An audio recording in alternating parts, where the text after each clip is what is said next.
నమస్కారం. వార్తలకు స్వాగతం. ముందుగా ముఖ్యాంశాలు. మాజీ ఎంపీ కవిత మీడియా సమావేశం, పలు అంశాలపై వివరణ.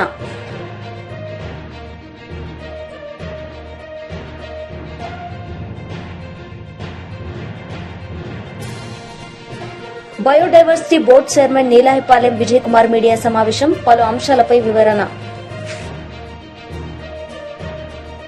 మాజీ ఎంపీ కవిత మీడియా సమావేశం నిర్వహించారు. ఈ సందర్భంగా ఆమె మాట్లాడారు. అప్పులు తీసుకొని రావడం, ఖజానా మీద భారాన్ని పెంచడం, కానీ తెచ్చినటువంటి అప్పుతోనే ఒక్కటి కూడా పనికొచ్చేటటువంటి పని చేయకపోవడం అన్నది మనం గత 16 నెలలుగా చూస్తున్నటువంటి సందర్భం. అంతేకాకుండా మన రాష్ట్రానికి సంబంధించినటువంటి గౌరవ ముఖ్యమంత్రి గారు నిన్నగాక మొన్న మాట్లాడినటువంటి మాటలు కూడా మనందరం కూడా చూసినాం. తెలంగాణ ఆత్మగౌరవాన్ని కించపరిచే విధంగా, నేను ఒక రాష్ట్ర ముఖ్యమంత్రిగా ఎక్కడికి పోతున్నా నన్ను చెప్పుల దొంగను చూసినట్టు చూస్తున్నారని అంత నీచమైనటువంటి మాటలు, నిజంగా అట్లాంటి మాటలు చెప్పాలంటే ఇబ్బంది అనిపించినా ఆయన నోటి నుండి అట్లాంటి మాటలు వినడం అన్నది తెలంగాణ ప్రజలకు అవమానం. అది సీఎం చైర్కి అన్నది పక్కన పెడితే మనది అన్ని రాష్ట్రాల్లాగా కాదు. మనం ఆత్మగౌరవంతో పోరాటం చేసి 60 ఏళ్ళు సాధించుకున్నటువంటి రాష్ట్రం. అటువంటి రాష్ట్రాన్ని ఎంత గౌరవప్రదంగా మనం కాపాడుకుంటే అంత బాగుంటుంది. కానీ తెలంగాణ ఆత్మగౌరవాన్ని కించపరిచే విధంగా ముఖ్యమంత్రి గారు మాట్లాడడం బాధాకరం. అయితే ముఖ్యమంత్రి గారి మాటల వెనకాల ఆక్రోశము, బాధ వేరే ఉన్నది. ఏంది వేరేది? మొన్ననే మనం చూసినాం, 400 ఎకరాలు కంచగచ్చిబౌలి భూముల్ని కుదవబెట్టి 10,000 కోట్ల రూపాయలను అప్పుగా తీసుకొని రావడం జరిగింది. యావత్ ప్రపంచం ముందు తెలంగాణ పరువు తీసినటువంటి ఉదంతాన్ని కూడా చూసినాం. అక్కడ ఉన్నటువంటి నెమళ్లను, చెట్లను అన్నిటినీ నాశనం చేస్తే ప్రపంచవ్యాప్తంగా ఉన్న పర్యావరణవేత్తలందరూ కూడా బాధపడ్డ విషయం చూసినాం. మరి ఎందుకంత పట్టుదల? ఎందుకు ఆ భూములు అమ్మాలి? ఎందుకు 10,000 కోట్లు తెచ్చుకోవాలి అంటే ముఖ్యమంత్రి గారు కంప్లీట్గా ఆలోచన ఏంటంటే, తెలంగాణ రాష్ట్రంలో టీఎస్ఐఐసిలో, ఇదివరకు టీఎస్ఐఐసి అన్నాము, ఇప్పుడు వాళ్ళు టీజీఐఐసి అంటున్నారు, ఇండస్ట్రియల్ ఇన్ఫ్రాస్ట్రక్చర్ డెవలప్మెంట్ కార్పొరేషన్లో 1,75,000 ఎకరాల పైచిలకు భూమి కేసీఆర్ గారు జమ చేసి పెట్టిండ్రు.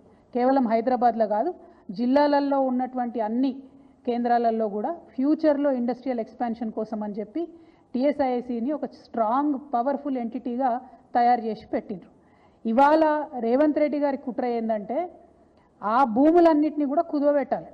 కంచెగచ్చిబౌలి శాంపుల్ మాత్రమే 1,75,000 ఎకరాల తెలంగాణ వ్యాప్తంగా ఉన్న భూముల్ని కుదవబెట్టడానికి ఒక మంచి కుట్రపూరితమైనటువంటి స్కెచ్ రేవంత్ రెడ్డి గారు తయారు చేసుకున్నారు. మరి తయారు చేసుకున్నారు, కానీ ఆ విషయాన్ని ప్రజల నుంచి దాచిపెట్టాలనేటటువంటి ప్రయత్నం చేస్తున్నారు. మీ అందరికి కూడా తెలుసు, నా దగ్గర నిర్దిష్టమైనటువంటి ఆధారాలు లేకపోతే నేను మాట్లాడను. ఇవాళ నా చేతిలో ప్రభుత్వం ఇచ్చినటువంటి జీవో నంబర్ 12 ఉన్నది. GO number 12. ఈ జీవో ఏప్రిల్ 11వ తారీఖున ఇచ్చిర్రు ఈ సంవత్సరంలో. కానీ ఇది మీకు ఎక్కడ ప్రభుత్వ వెబ్సైట్లో కనబడదు, ఇండస్ట్రియల్ ఇన్ఫ్రాస్ట్రక్చర్ కార్పొరేషన్ వెబ్సైట్లో కనబడదు, ఎక్కడ కూడా కనబడదు. ఎందుకు ఇంత రహస్యం? ఎందుకోసం దాచిపెట్టినరు? ఏమున్నది ఈ జీవోలా? ఇది చెప్పడానికే నేను ఇవాళ తెలంగాణ ప్రజల ముందుకు రావడం జరిగింది. ఈ జీవోలో ఏం చెప్తుందంటే, ప్రభుత్వము ఇప్పటి వరకు Telangana state industrial infrastructure corporation అనేటటువంటిది ఒక ప్రైవేట్ లిమిటెడ్ కంపెనీగా ఉన్నది. ఇప్పుడు దాన్ని రేవంత్ రెడ్డి గారి ప్రభుత్వం నిర్ణయం తీసుకొని పబ్లిక్ లిమిటెడ్ కంపెనీ కింద మార్చడం జరిగింది. మరి ఏం మార్పు వస్తుంది ప్రైవేట్ లిమిటెడ్ కంపెనీ నుంచి పబ్లిక్ లిమిటెడ్ కంపెనీ చేస్తే అంటే, ఇంకా 1,000 కోట్లు ఎక్కువ రుణాలు తీసుకొచ్చేటటువంటి అవకాశం ఉంటుంది. మొత్తం తెలంగాణలో ఉన్నటువంటి 1,75,000 ఇండస్ట్రియల్ ఐడెంటిఫైడ్ భూములు ఏవైతే ఉన్నాయో వాటిని అన్నిటినీ కూడా స్టాక్ ఎక్స్చేంజ్లో కుదవబెట్టేటటువంటి అవకాశం వస్తుంది. అందుకోసమే ప్రైవేట్ లిమిటెడ్ కంపెనీ ఉన్నటువంటి టీఎస్ఐఐసిని ఇలా పబ్లిక్ లిమిటెడ్ కంపెనీగా రేవంత్ రెడ్డి గారు మార్చడం జరిగింది. మార్చడంతోనే దీంట్లో ఏమొచ్చింది, ఇదే జీవోలో చెప్తారు. మార్చుతూ వాళ్ళు నిర్ణయం తీసుకుంటే ఏమొచ్చిందంటే, the company got listed on 11/12/2024 at National Stock Exchange and the company status got change to high value debt listed entity. అంటే హై వాల్యూలో డెట్ తీసుకోవడానికి, అప్పులు తీసుకోవడానికి, 1,000 కోట్ల అప్పులు తీసుకోవడానికి ద్వారాలు తెరిచినటువంటి ప్రభుత్వం, కాంగ్రెస్ ప్రభుత్వం తెరిచినటువంటి ముఖ్యమంత్రి గారు రేవంత్ రెడ్డి గారు. ఇవాళ నేను రేవంత్ రెడ్డి గారిని అడుగుతా ఉన్నా, మీరు ఒకవేళ ప్రైవేట్ లిమిటెడ్ కంపెనీ నుంచి పబ్లిక్ లిమిటెడ్ కంపెనీ చేస్తే పబ్లిక్ దగ్గర ఈ విషయం ఎందుకు దాచిపెట్టినరు? నెల రోజులైతే ఈ విషయాన్ని, ఈ జీవోను ఎందుకు మీరు వెబ్సైట్లో పెడతలేరు? ఎందుకు మీరు ఎక్కడ సమావేశాల్లో చెప్తలేరు? ఒకవేళ ఈ మార్పు చేయడానికి private limited to public limited చేయడానికి మీరేమైనా నిపుణుల కమిటీ వేసిండ్రా? ఎందుకోసం తెలంగాణ భూములన్నీ తీసుకుపోయి స్టాక్ ఎక్స్చేంజ్లో కుదోబెడుతున్నారు? స్టాక్ ఎక్స్చేంజ్ మన చేతిలో ఉంటుందా? దానిలో ఒకసారి లాభాలు రావచ్చు, ఒకసారి నష్టాలు రావచ్చు. ఒకవేళ నష్టం వస్తే తెలంగాణలో మనం జమ చేసి పెట్టుకున్నటువంటి 1,75,000 ఎకరాలు వాటి భవితవ్యం ఏంటిది? మన పిల్లల భవిష్యత్ ఎట్లా? రేపు ఎవరైనా కొత్తగా పెట్టుబడులు పెడదామని వస్తే వాళ్ళకి ఏం భూములు ఇస్తాం, మనము ఎట్లా ఫెసిలిటీస్ క్రియేట్ చేస్తాము? అంటే మీరు తెలంగాణ రాష్ట్ర భవిష్యత్తు మీద ఏమాత్రం ఆలోచన లేకుండా డైరెక్ట్గా పబ్లిక్ లిస్టెడ్ కంపెనీ చేసి దీన్ని స్టాక్ ఎక్స్చేంజ్లో లిస్ట్ చేయడం అన్నది చాలా దారుణం. ఈ విషయాన్ని ప్రజలకు biodiversity board chairman Neelayapalem Vijay Kumar media సమావేశం నిర్వహించారు. ఈ సందర్భంగా ఆయన మాట్లాడారు. రిసార్ట్కి పంపించారు. హైలాండ్ రిసార్ట్లో గత వారం రోజులుగా మనం చూస్తున్నది ఇదే. మహిళలు కొంతమంది దిద్దారు. వాళ్ళు ఎవరంటే డ్రైవర్ల భార్యలు, వెల్డర్లు, చంటి బిడ్డలను చంకలు వేసుకొచ్చిన మహిళలు. వీళ్ళెవరిని ఏం తప్పట్లేట్లుంది. వాళ్ళకేదో పాపం 4 డబ్బులు ఇచ్చేవాడు కాబట్టి వచ్చారు, వాళ్ళకేం తెలుసు. సో ఈ పేపర్లు దిద్దాలంటే ఒక ప్రొఫెసర్ స్థాయి, మినిమం ఒక ప్రొఫెసర్ స్థాయి ఉండాలి అని వాళ్ళ రూల్స్లో ఉంది. ఆయన మోనార్క్ కదా, ఆయన రూల్స్ అండ్ రెగ్యులేషన్స్ని అని పక్కన పెట్టేసి అక్కడ దిద్దిచ్చారు. సరే, మళ్ళా పాపం అభ్యర్థులు కోర్టుకెళ్ళారు. అట్లా కాదు, ఇక్కడ ఆయన అక్కడ దిద్దిచ్చాడు, ఇది ఏపీపీఎస్సీ ఆఫీస్లో చేయించాలి కదా అని చాలా అలవోగ్గా అబద్ధం చెప్పించారు. మేము అసలు అక్కడ దిద్దించలేదు అన్నాడు.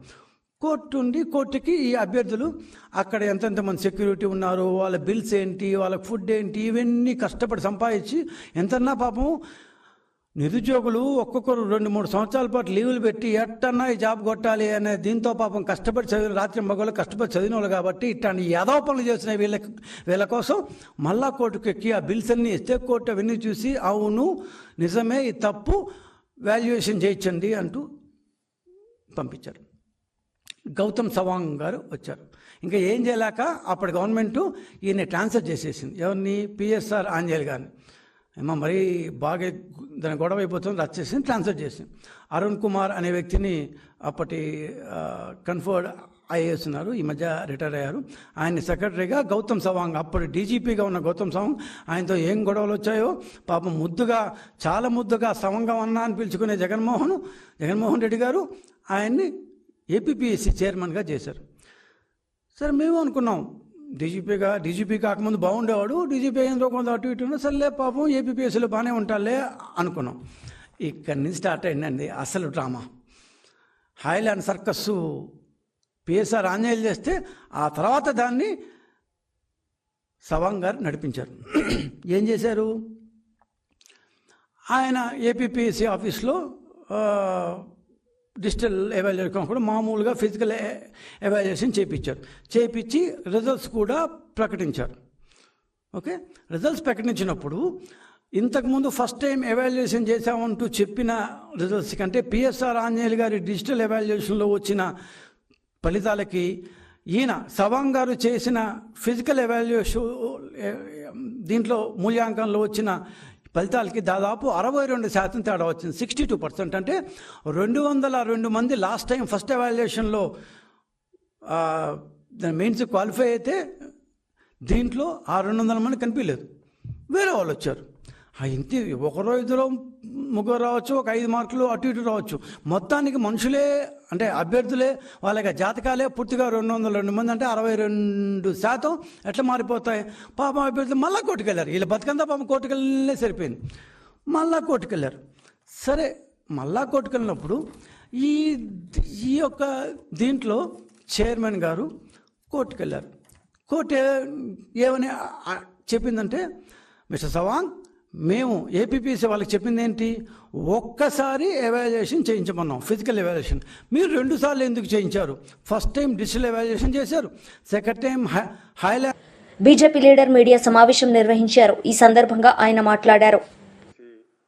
కాంగ్రెస్ పార్టీ నాయకులు పిచ్చిగా అసభ్యకరంగా వ్యక్తిగత దూషణలతో మాట్లాడడాన్ని భారతీయ జనతా పార్టీ తీవ్రంగా ఖండిస్తూ ఉంది. మొన్న జరిగినటువంటి సమావేశంలో ఇది ప్రెస్ మీట్ కాదు, జనరల్గా అక్కడ ఉన్నటువంటి బాజ్పల్లి, మేడ్చల్ జిల్లా నిజాంపేట మున్సిపల్ కార్పొరేషన్ పరిధిలో ఉన్నటువంటి బాజ్పల్లిలో మేడికుంట చెరువు మేడికుంట ఏదైతే ఉందో ఆ మేడికుంటకు సంబంధించినటువంటి ఎఫ్టీఎల్లో 2 అపార్ట్మెంట్లు ఒక కమ్యూనిటీ హాల్ వస్తుందని ఎంఆర్ఓ నోటీస్ ఇవ్వటం జరిగింది. ఆ యొక్క నోటీసు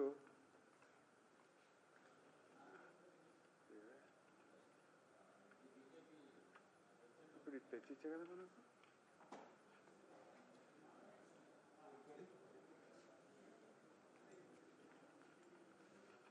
అయ్యో నోటీస్ ఇచ్చే కదా ఏమైంది?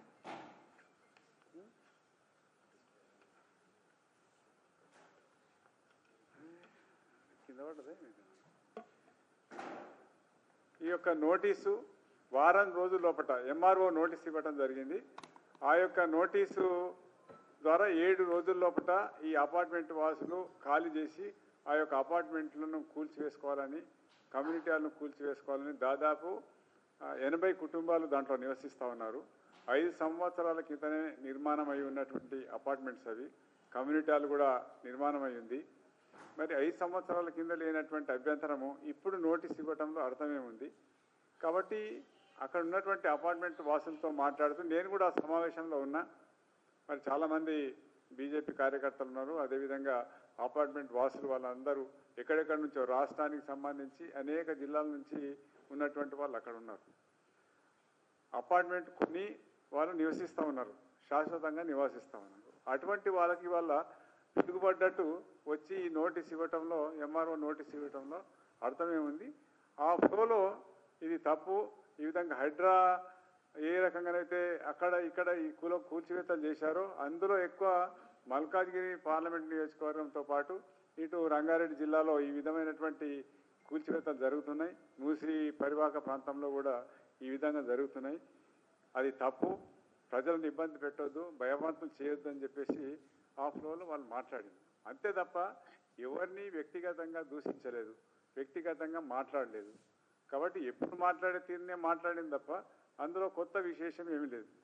దానికి కాంగ్రెస్ పార్టీ నాయకులు వ్యక్తిగతంగా మాట్లాడి జగ్గారెడ్డి గారు, అదేవిధంగా ఆది శ్రీనివాస్, వీళ్ళిద్దరూ వ్యక్తిగతంగా మాట్లాడి చాలా అవమానకరంగా వాళ్ళు వ్యవహరించడం ఏదైతుందో ఇది భారతీయ జనతా పార్టీ తీవ్రంగా ఖండిస్తుంది.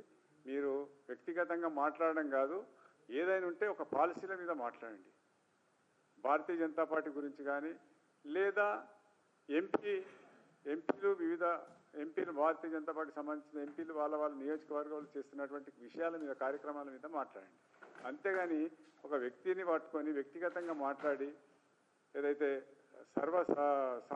సభ్య సమాజము తలదించుకునే విధంగా ఆ పరిభాషలో మాట్లాడడం ఏదైతుందో అది కాంగ్రెస్ పార్టీ నాయకులకే చెల్లుతుంది తప్ప సమాజం అంగీకరించదన్న విషయాన్ని ఈ సందర్భంగా గుర్తు చేస్తా ఉన్నాను. గతంలో ఇప్పుడు ఇవాళ జగ్గారెడ్డి గారు ఈ రకంగా మాట్లాడిండు. మరి అయ్యా నీవు ఇదే ముఖ్యమంత్రి కాకముందు మీ పార్టీ నాయకుడిగా ఉన్నప్పుడే ఏ విధంగా మాట్లాడో ఒకసారి గుర్తు తెచ్చుకో. నీ పరిభాషలో కాదు, ఏ రకంగా కూడా అవమానకరంగా మాట్లాడలేదు. కాబట్టి పేదలకు అన్యాయం జరగద్దు, పేదలకు నోటీసు ఇచ్చి భయభ్రాంతం చేయొద్దు. అమాయకులు, మధ్యతరగతి వారు వీటి ఫ్లాట్లను కొన్నారు, రుణాలు తెచ్చుకొని కొన్నారు. వాటిని ఆ కమ్యూనిటీ హాల్ను మున్సిపల్ ఫండ్స్తోని నిజాంపేట మున్సిపల్ కార్పొరేషన్ యొక్క ఫండ్స్ ఇచ్చి ఆ యొక్క కమ్యూనిటీ హాల్ నిర్మాణం జరిగింది. ఆ కమ్యూనిటీ హాల్కు అక్కడ ఉన్నటువంటి స్థానిక ఎమ్మెల్యే, ఎమ్మెల్సీ, తర్వాత మేయర్ వాళ్ళందరూ కూడా ఆ యొక్క ఇనాగరేషన్లో పాల్గొన్నారు. ఇది అధికారికమా లేకపోతే ఇల్లీగలా? ఏమైనప్పటికీ ఆ విధంగా మరి అది కుత్బుల్లాపూర్. మాజీ హోంమంత్రి బీఆర్ఎస్ పార్టీ సీనియర్ నాయకులు నాయని నరసింహారెడ్డి జయంతి కార్యక్రమంలో మాజీ మంత్రి కేటీఆర్ పాల్గొన్నారు. ఈ సందర్భంగా ఆయన మాట్లాడారు.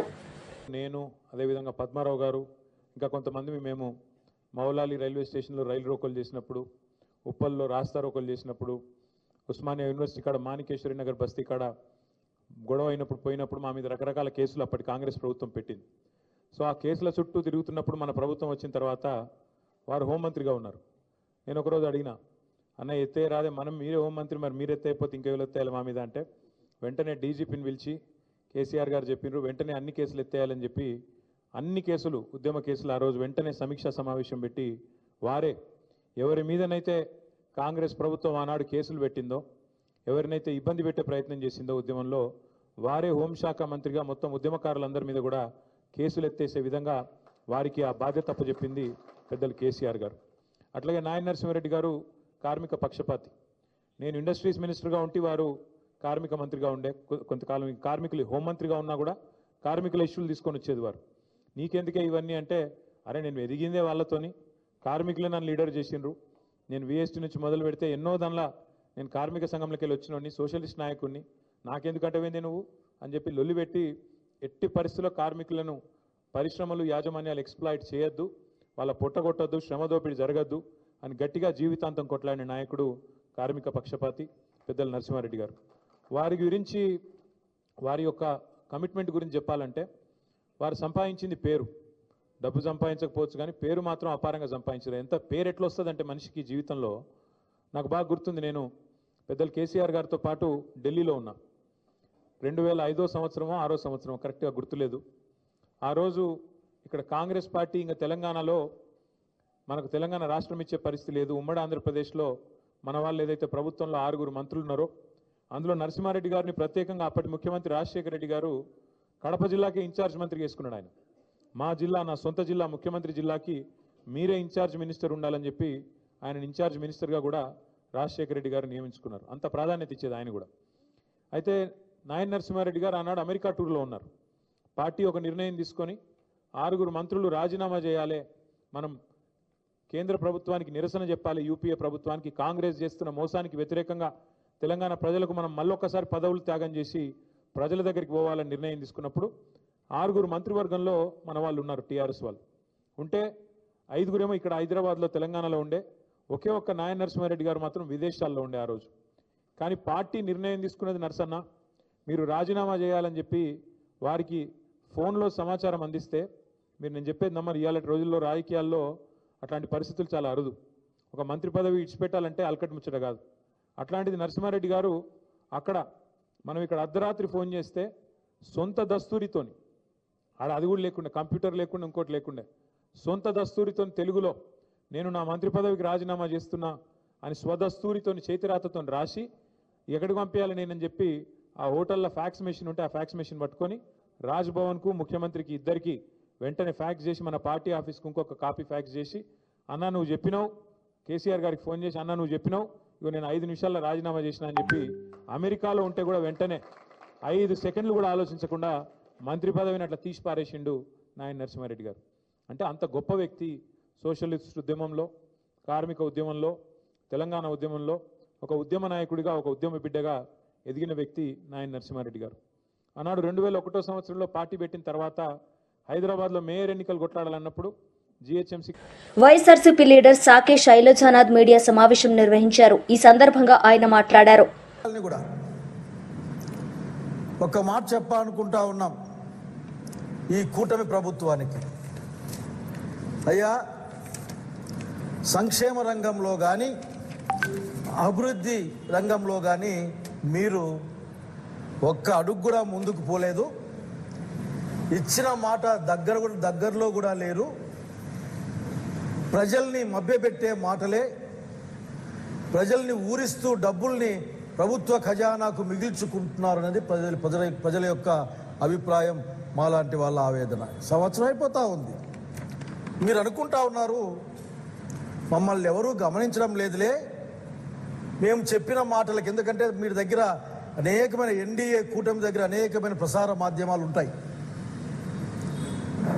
మొన్నటి బార్డర్ ఇష్యూల్లో వార్తలు వచ్చినట్లు చాలా ఉంటాయి. ఎవరు గమనించలేదని, శాంతి భద్రతల విషయంలో కూడా మీరు దేవతా వస్త్రాలు ధరించి ఉన్నారని చెప్పాలనుకుంటా ఉన్నా నేను. మొత్తం అందరికి కనిపిస్తూ ఉంది, మీకు మాత్రమే దేవతా వస్త్రాలు మా ఒంటి మీద ఉన్నాయి అని మీరు అనుకుంటా ఉన్నారు. అనేక అంశాల గురించి మాట్లాడచ్చు, మీరు ఎక్కడ ఊదర కొడతా ఉంటారు. సూపర్ 6 రేపేస్తా, మన్నాడిస్తా, తల్లికి వందనం ఎల్లుండి పెడతా అని ఇట్లా మాట్లాడుతూ ఉంటారు. మాలాంటి జిల్లాలకు వస్తే ఇంకా మీరు మాట్లాడే మాటలకు అసలు అడ్డమే ఉండదు. ఎందుకంటే మా దగ్గర ఉన్న మీ వాళ్ళు. వార్తలు ముగించే ముందు ముఖ్యాంశాలు మరోసారి. మాజీ ఎంపీ కవిత మీడియా సమావేశం, పలు అంశాలపై వివరణ.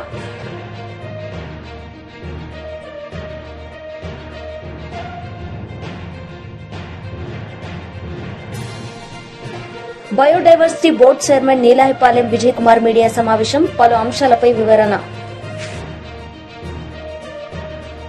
ఈ వార్తలు ఇంతటితో సమాప్తం. తిరిగి ప్రసారమయ్యే వార్తల్లో మళ్ళీ కలుద్దాం. అంతవరకు సెలవు. నమస్తే.